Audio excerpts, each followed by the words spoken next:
So often people will be told by a medical professional of some kind that or a friend or a family, well-meaning family member, that their baby does not need night feeds anymore. They're 6 months or older and they should not be feeding at night anymore. And my answer to that is only you and your baby know whether your baby should be feeding at night and whether they're hungry or thirsty. So the best person to know whether they're hungry or thirsty is the baby themselves. If they are waking to feed, it is most likely because they need to feed. So there is no problem with feeding at night a 9-month-old, a 10-month-old, an 18-month-old. Okay, every child is different, every baby is different. Follow your baby's lead and you'll be good. But something that is important to note with night feeding as well is that night feeding is one of the best times to keep your supply up and increase your supply. It's when we have the best time for making milk in our body. But also breast storage capacity is something that we should just touch on a little bit. It is nothing to do with the size of your breasts.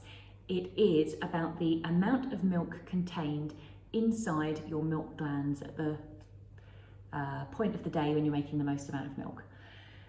If you have a large breast milk capacity or storage capacity, then you may find that your baby would feed only from one breast and never wants a second one, that they gain weight very quickly or fast, that they finish a feed very quickly, and that they need fewer feeds in the day. They could get by with less than the 8 recommended minimum of 8. And if you have a large storage capacity and you don't feed at night time, okay, as we know with supply and demand, the longer the milk sits in your breast and it's not being emptied, when storage reaches capacity and it's not being emptied, that's going to tell the body to make less milk. But if you have a large storage capacity, then you can go longer in between feeds, and it won't slow your milk production down. Flip to a mum with a smaller storage capacity, you're going to see your baby feed more frequently, and they're going to need that 10, 12, 14,000 feeds in a day. They all need that at the beginning, and then when they get past 1, they need that too. And so you're going to find that if you have a small milk capacity, storage capacity, and you cut your night feeds out, then you're going to be going a long time without milk being drained from your breast. It will signal to your body to slow down and make less milk.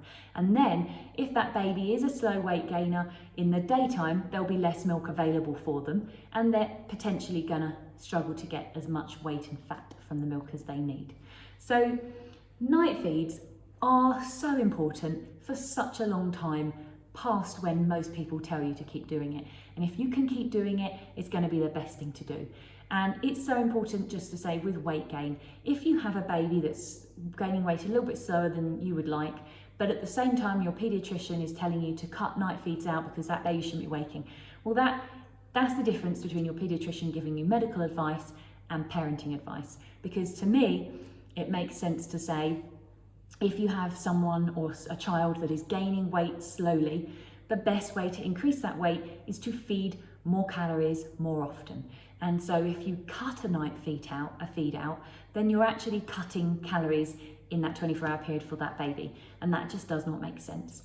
So if you can carry on night feeding, you're not completely exhausted, and your baby is still asking for it, then do it, because there is nothing wrong with it. You're just meeting their needs.